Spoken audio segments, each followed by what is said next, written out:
On February 4, 2023, a US F-22 fighter jet shot down a giant balloon that drifted into the US airspace. China violated US sovereignty by sending in a balloon that presumably had military capabilities. The incident sparked a diplomatic row, dealing a severe blow to the already strained ties between the US and China. Any little incident can become a catalyst that can derail the entire US-China relationship. It has escalated a brewing tech war between the superpowers, one centered on the export of semiconductor chips. The US championed the free trade, US losing all those moral grounds by doing that.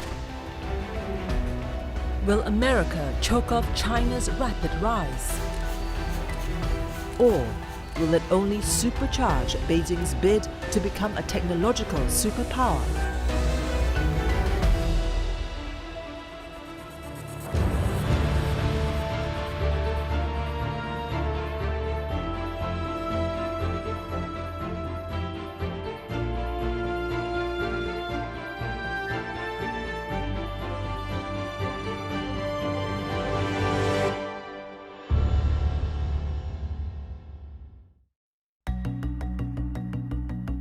In late January, the world was captivated by a large object flying over US airspace. Was it a spy vessel or a civilian weather balloon thrown off course? More than a month after it was brought down, it remains unclear if the object was part of China's vast aerial surveillance program or just a load of hot air. What is certain is that it has sparked another round of tensions between the US and China. China's decision to fly a surveillance balloon over the continental United States is both unacceptable and irresponsible. That's what this is about. It's a violation of our sovereignty. It's a violation of international law. Steve Okun once served in the administration of US former President Bill Clinton as Deputy General Counsel at the US Department of Transportation. He currently heads the American Chambers of Commerce in the Asia Pacific. Well, what we've seen is really unprecedented, where China violated US sovereignty by sending in a balloon that presumably had military capabilities to hover over the continental United States, in particular over ballistic missile sites. That has never happened before, and this has caused a very serious reaction and strain from the United States towards China. It had a large payload capacity. It went over very specific sites in the United States at a relatively low altitude. And clearly the Chinese denials do not fit with the facts as the United States see them right now. The Chinese have maintained there was nothing nefarious in the balloon. It was merely a civilian craft designed for weather instrumentation. A balloon is actually meant for everyone to see. A balloon could be visible through naked eyes. A balloon does not carry a lot of secrets, for example. It is very transparent. And balloons, especially weather balloons, are used constantly by almost all countries in the world for collecting weather information, wind patterns, for example, to predict disasters, typhoons, hurricanes, etc. It is time for Washington and Beijing to calm down and refuse to be hijacked by an innocent, harmless balloon incident. Nonetheless, the balloon is just the latest spark in ongoing US-China tensions, begun when former US President Donald Trump took office in January 2017. Both nations traded barbs over many thorny issues, from trade to China's claim over the South China Sea. Trump declared China as America's strategic competitor in the race for military, geopolitical, and technological dominance, a policy that has not changed under current President Joe Biden. I'm committed to work with China where we can advance American interests and benefit the world, but make no mistake about it. As we made clear last week, if China threatens our sovereignty, we will act to protect our country, and we did.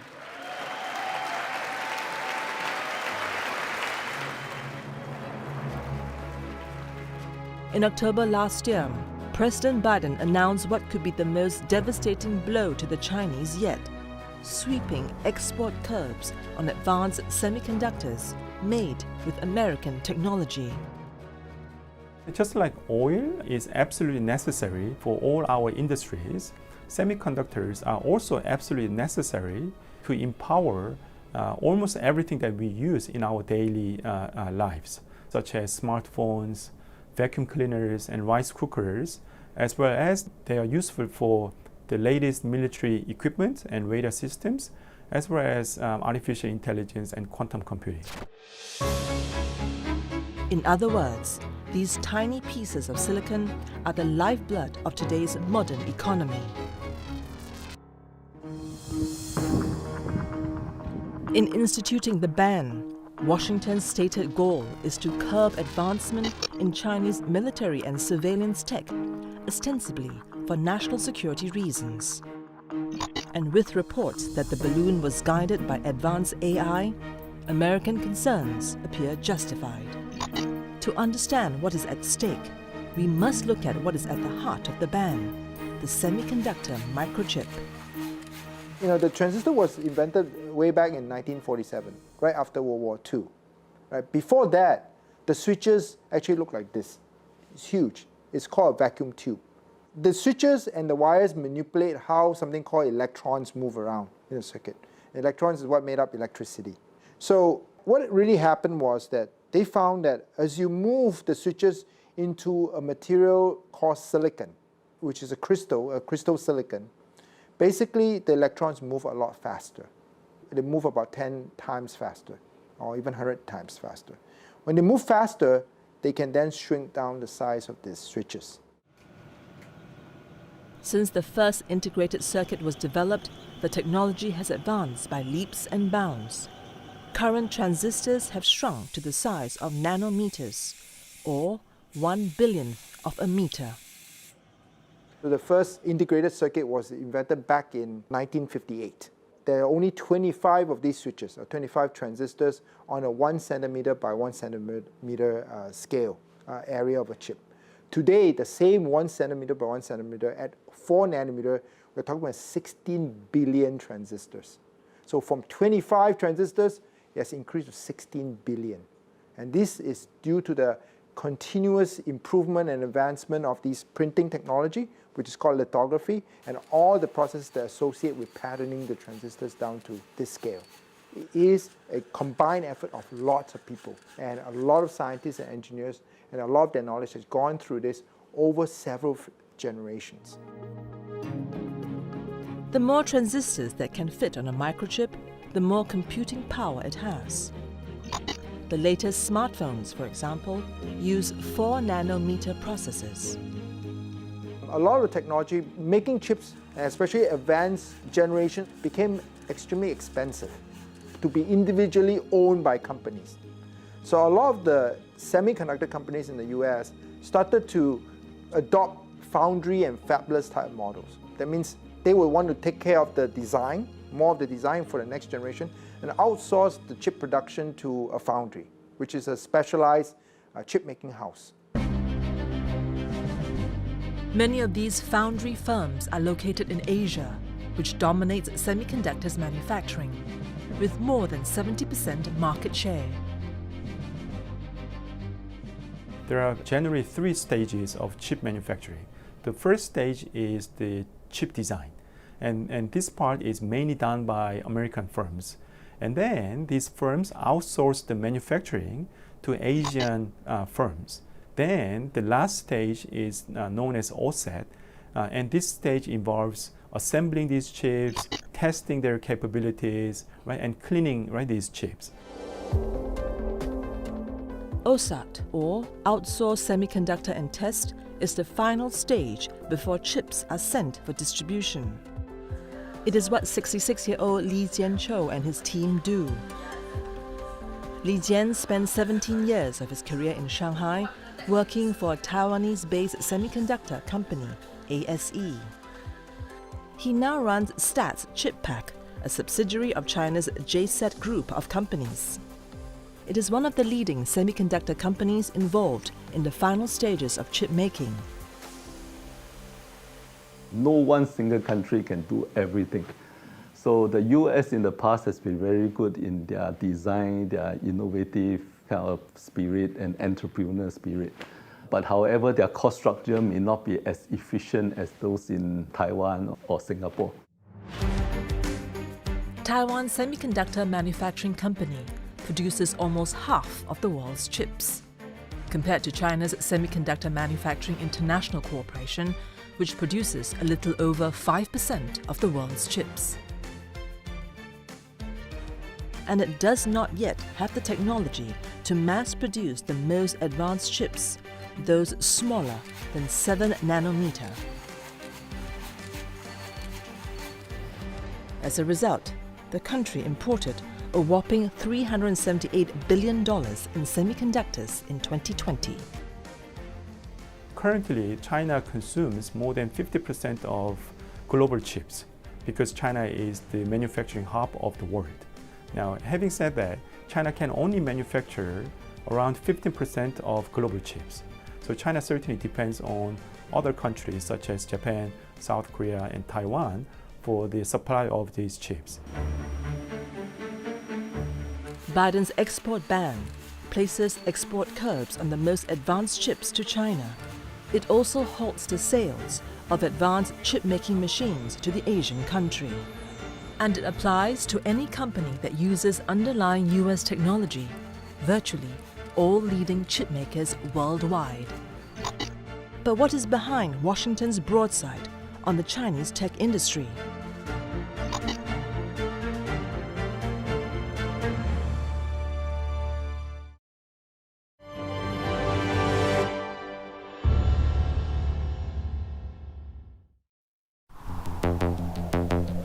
The United States was once the undisputed leader in semiconductor manufacturing.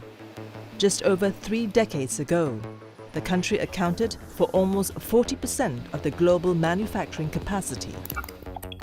But today, only 12% of the chips are made in America.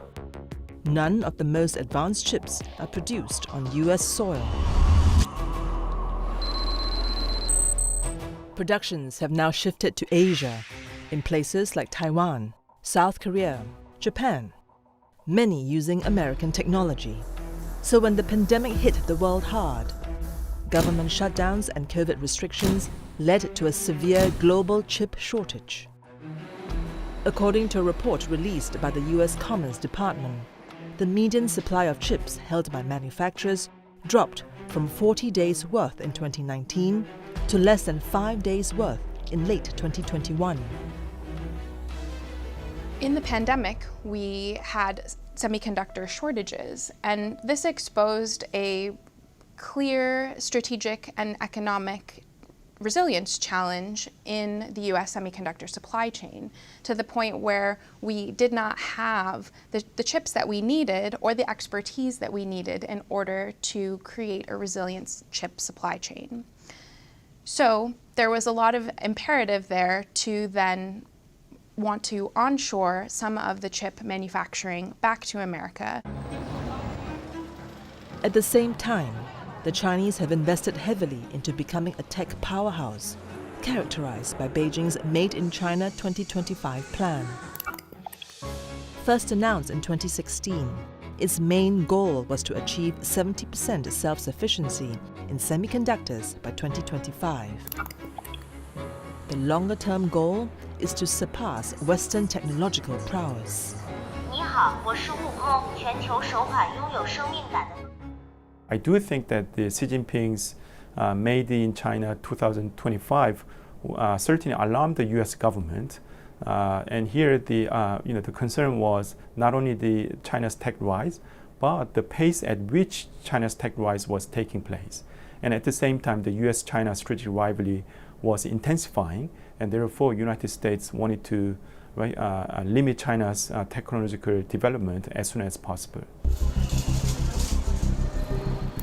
The US sees China's tech rise as a national security threat. Especially alarming is the integration between China's private sector and military establishment, otherwise known as military-civil fusion. It is the two-way transfer of technology, resources and information between military and civilian entities, which would allow Beijing to modernize its armed forces.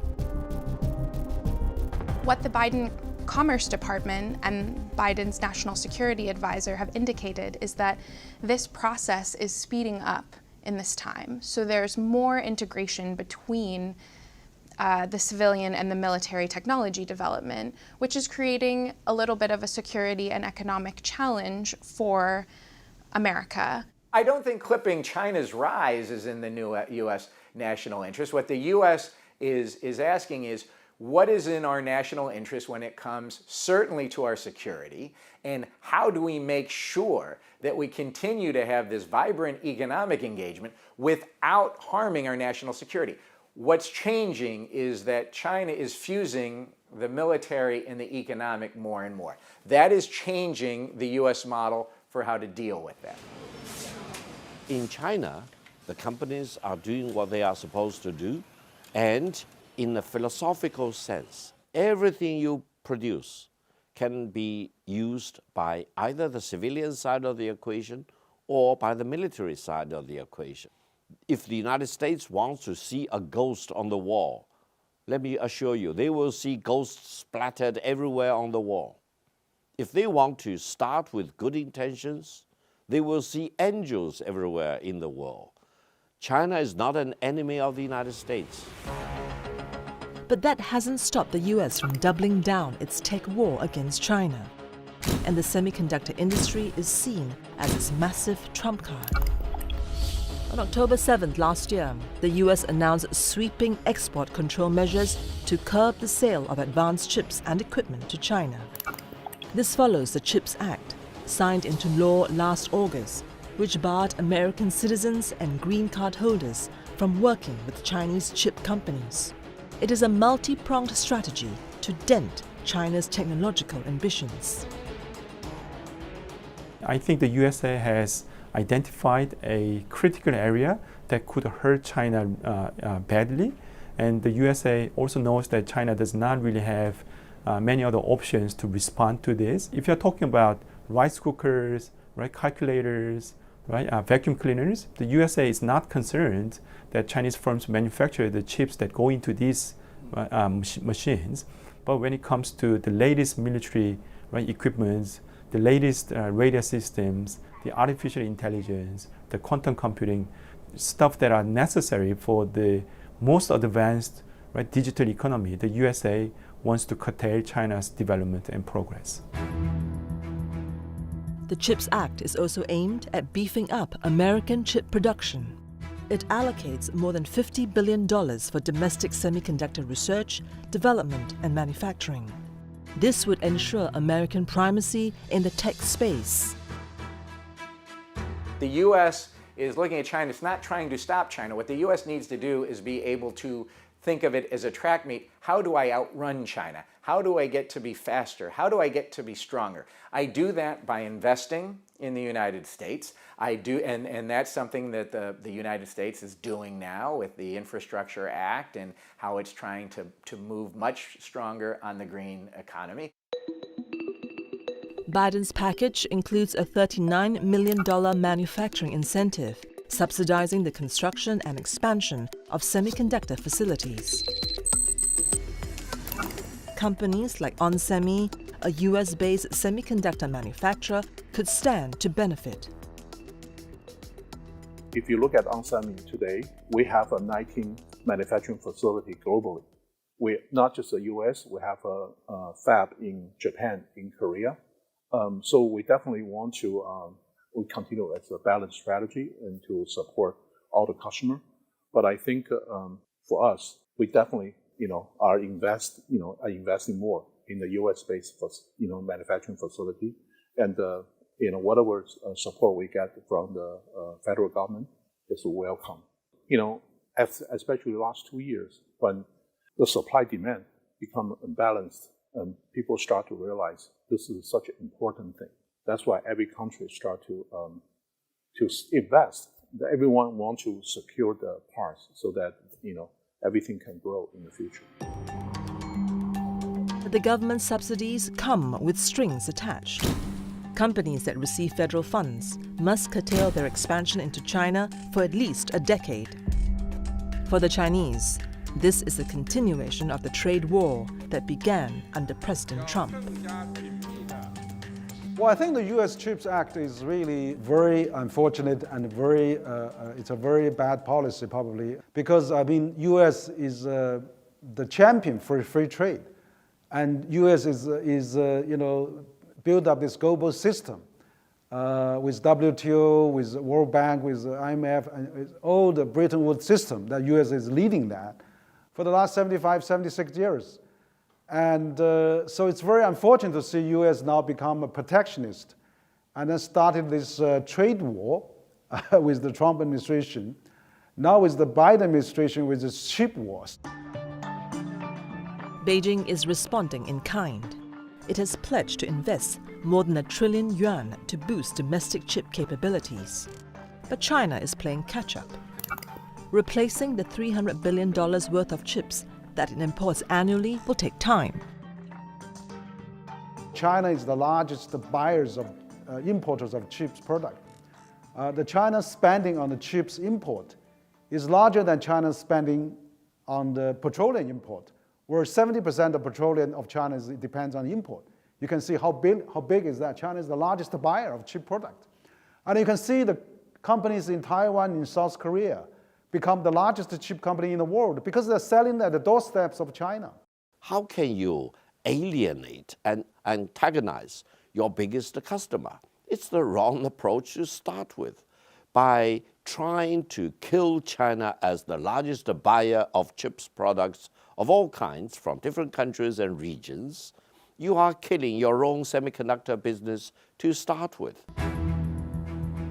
Still, the balloon incident has done little to coax Washington to lift the export ban. Instead, the US outflanked China, roping its allies into the export controls. It has secured an agreement with the Netherlands and Japan to restrict sales of some advanced chip-making machinery to China. The agreement between the United States, the Netherlands, and Japan was one of the preconditions for creating the export controls and having them be a success. We did not have agreement from the other nations at the time that the export controls were enacted. However, it was an essential component to ensuring their success. The chips war definitely was launched and initiated, promoted by no other country but the United States. And in this context of a global chip war against China, the governments of the Netherlands and Japanese government were very much forced onto the bandwagon of the United States. If we really talk to the Dutch decision makers and to some extent the Japanese decision makers, they do not want to go along with the maximum pressure from the United States. Why? Because the only way to nurture and grow their semiconductor businesses in their own countries is to work closely with their largest customer, that is China. How can anyone in the world truly believe that they can maximize their own benefit by killing their largest customer? As the US begins to tighten the screws around China's semiconductor industry, the Chinese tech industry is already feeling the strain. Will this mark the end of China's dream of becoming a global technology superpower?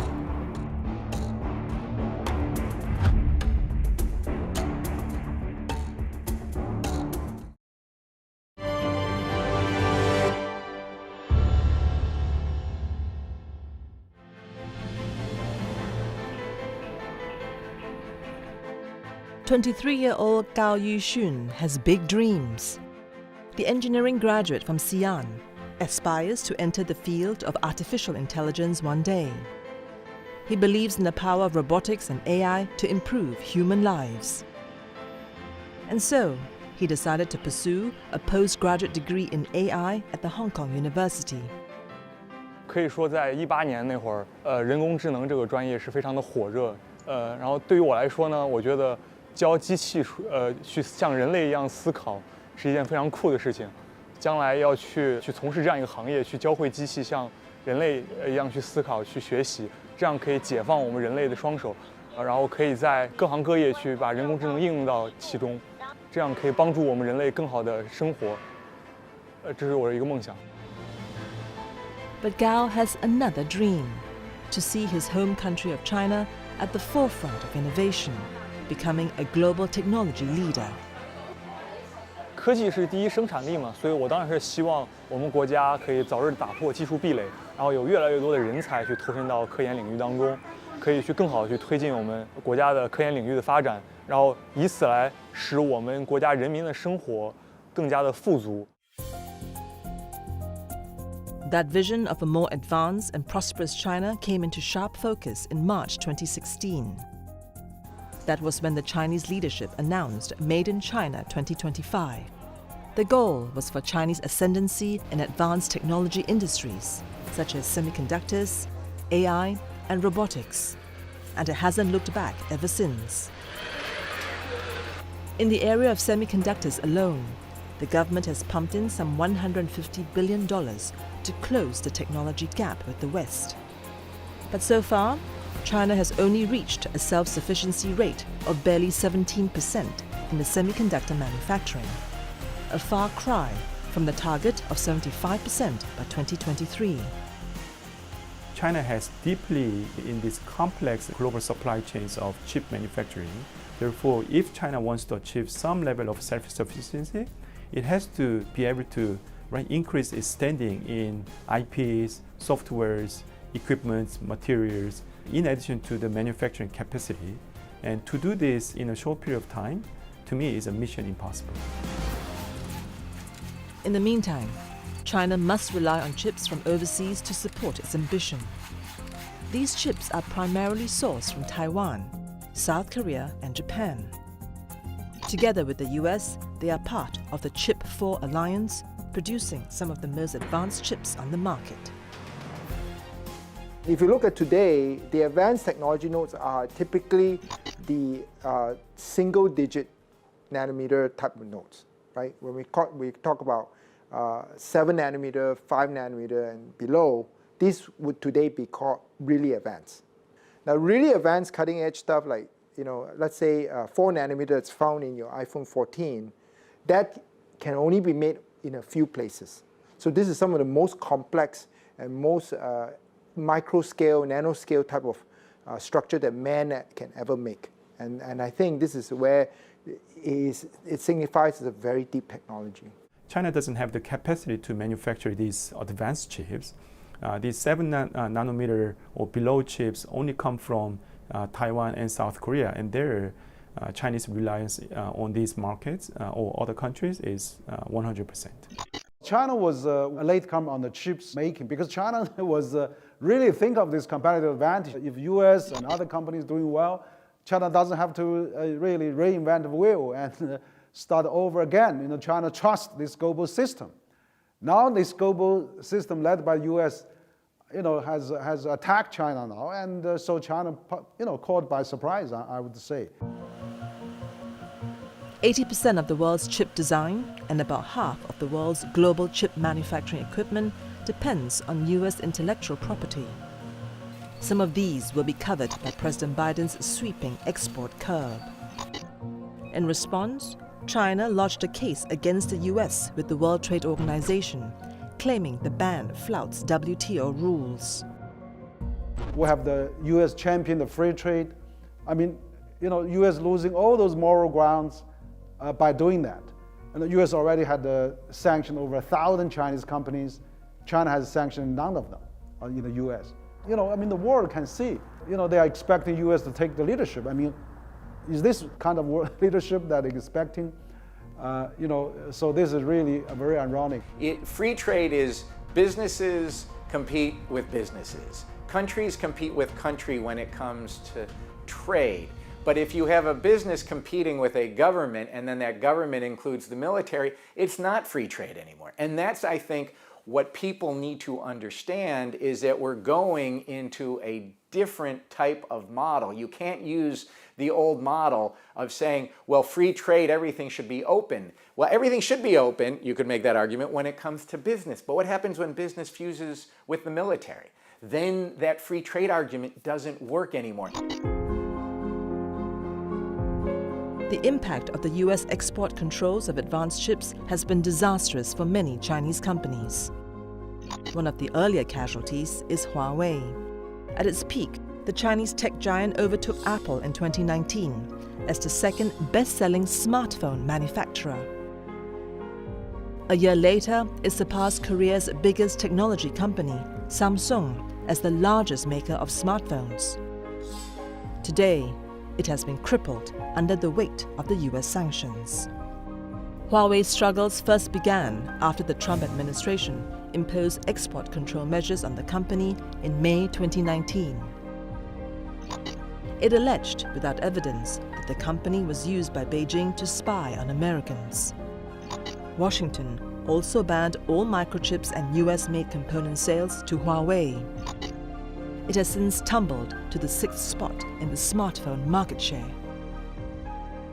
So we know that Huawei has been pretty much removed from the global smartphone market. And there's another Chinese firm called HiSilicon, which is wholly owned by Huawei, has also received major negative impact because of the US sanctions. Not only that, there are other Chinese chip manufacturing or design firms. So Tsinghua Uni Group, for example, has gone bankrupt. So we do see some evidence that the US trade sanctions and the chip pressure has been harmful to China so far. Shenzhen has been called the Silicon Valley of China. Driven by the tech sector, the city's GDP overtook Hong Kong in 2019. But the US ban has been felt by many businesses here, like Smart Jade, a chip distributing company. According to its CEO, Tom Zhang, many bigger tech companies in China would often go to him when they face supply chain issues. 我们不研发、不生产、不制造，纯粹就是代理分销，大概就是这种业务模式。我们有一些是可以从原厂排单，或者从不同区域的不同的代理商排单。The US export ban on advanced chips to China has made his task a lot tougher these days. 以前可以从美国正常买进来的货，后面可能就不能够顺利的买进来，这也是一个挑战。美国品牌那些半导体元器件仍然是这个全球的半导体产业的这个主流。如果说是美国不卖给中国的最终用户的货，其实中国是很难拿到的。Also based in Shenzhen, Song Li-jun is the CEO of Winsemi Microelectronics, a semiconductor manufacturer. An engineer by training, he founded his company more than 20 years ago. It provides electronic control and integrated circuit solutions to top telecommunications and technology companies such as Oppo, Huawei, Xiaomi, and Vivo. While he's also facing business difficulties, he chooses to take another view. 我觉得利大于弊。美国禁令的这个发布，其实实际上对整个中国半导体，它人为当中会造成了短期的一个困难，对。但是呢，生于忧患，死于安乐，对，就这个困难，其实实际上它会激发我们的斗志，同时其实实际上也给我们提供了相对来说比较宽松的国内的一个应用环境，对。所以我觉得这是我们这个时代的半导体人应该去承担的。In some of the more pessimistic reports, the ban could set Chinese tech industry back by decades. On the other hand, prohibitions could end up accelerating China's advancement.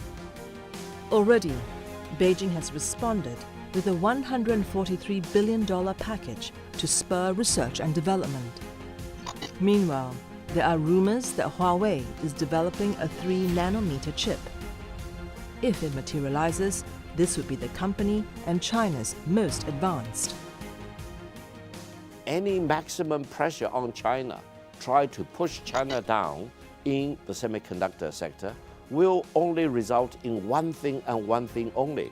That is, China will keep pouring millions of billions of dollars into semiconductor research and development, and by another 10 years or so, I truly believe China will no longer need to import any chips from anywhere in the world.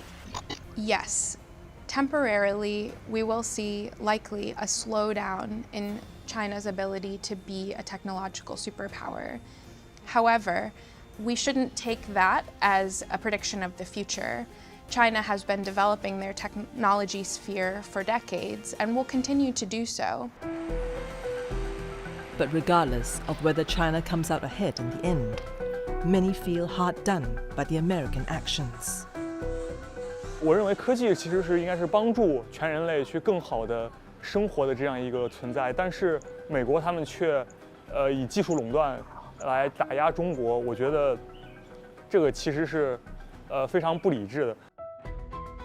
然后其实美国找了一些借口，像我个人认为就是什么制度啊、信仰啊、理念啊，我觉得呢可能就是不愿意老大不愿意把位置让给老二。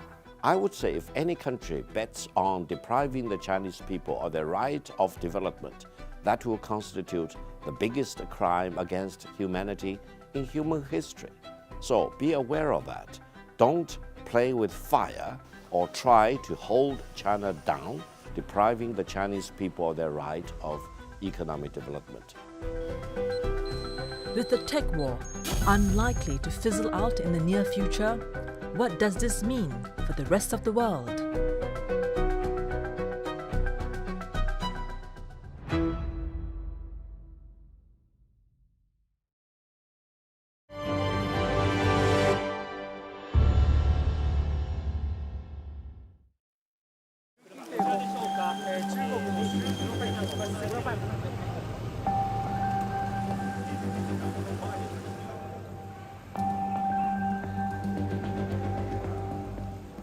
On the sidelines of the G20 summit in November,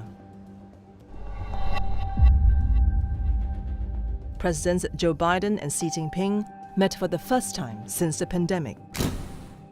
Their warm exchange sparked hopes of thawing trade relations. Hopes that were deflated less than 3 months later by the balloon incident. I think the balloon incident just shows how fragile the US-China relationship is at the moment. So any little incident can become a catalyst that can derail the entire US-China relationship. Instead, the tech war has escalated. The Biden administration is now working on further legislation to curb American investment in advanced technology in China. China, meanwhile, remains defiant. 如果美方执意借题发挥，升级危机，中方必将奉陪到底，一切后果将由美方承担。 As the saying goes, when 2 elephants fight, the grass gets trampled. That appears to be the case when the superpowers are on a collision course. If China becomes increasingly self-sufficient in semiconductors, countries that rely on the Chinese market will be caught out. Over 60%, or around $77 billion of South Korea's semiconductor exports flow into China. The same goes for Taiwan. Its chip sales to China represent around 60% of its semiconductor output, amounting to some $155 billion. Chip makers in the region could suffer if they lose the Chinese market. China has really, accounts about 30-40% of global chips demand. And so this is very unfortunate, and it's going to cut profit lines, cut the R&D budget, cut all the innovation, all the development R&D for those chip companies, including the US. So I don't know how those companies can sustain that. I mean, I'm sure there's a lot of companies not happy with that. In terms of the chips war, I would be happy to bet with you. Eventually, the ultimate loser will not be China. Why? Because China has the largest market for chips products. And with the market, you have huge amount of sustainability. You can raise huge amount of funding to support R&D. And if anyone wants to apply maximum pressure on China, try to kill China as the largest buyer of chips product, they commit suicide by themselves. They kill their own semiconductor businesses. But at the same time, there are opportunities to be found by picking sides. I think some of these Asian firms and countries perceive that in the longer run that they should go with the United States. And here, there's also some historical lessons. In the 1986, the United States put pressure on Japanese chip manufacturing firms, and that gave an opportunity for South Korean and Taiwanese chip firms to rise. So given that history, the way they see the US chip pressure on China is that this gives them opportunity to maintain their competitive edge over Chinese firms. For now, TSMC has been given a one-year license to continue its expansion of its Chinese facilities. With this timeline, it is looking to pivot to other markets, setting up manufacturing plants in US and Europe. Other huge multinational companies, including Apple and Samsung, are already shifting their manufacturing capacity out of China, following the curbs. What that means is that a lot of investment that used to be in China, some of that has got to diversify out. So some of that is diversifying into Southeast Asia, some of it's diversifying into India, some into Eastern Europe, some into Central and South America, some being repatriated back to the United States. So this recognition that we can't ignore risk anymore is going to have and is having an impact, and it's creating both challenges for business, but a lot of opportunities, certainly for countries in Southeast Asia. For other companies which deal with the less advanced microchips, it will be, however, business as usual. Because of the product we're doing are not the super high-end like the wafer processing or certain specific software that goes into the manufacturing or design process, I think that is not a concern. And furthermore, we have a sizable customer base, including the Europe, US, Japan, Taiwan. So we are very international in that context. So it's like any other Chinese-based or Chinese-registered company, they are still operating around the world. Yeah, so I don't think the trade ban is affecting JCET as a group. So if you look at recent export regulation for US, from US, then that focus more on the advanced computing and also the artificial intelligence. And this is not our focus area. So for us, with the recent changes we don't see a significant direct impact to us. But we always, study and we always analyze the detail to understand what we can do, what we cannot do for our product.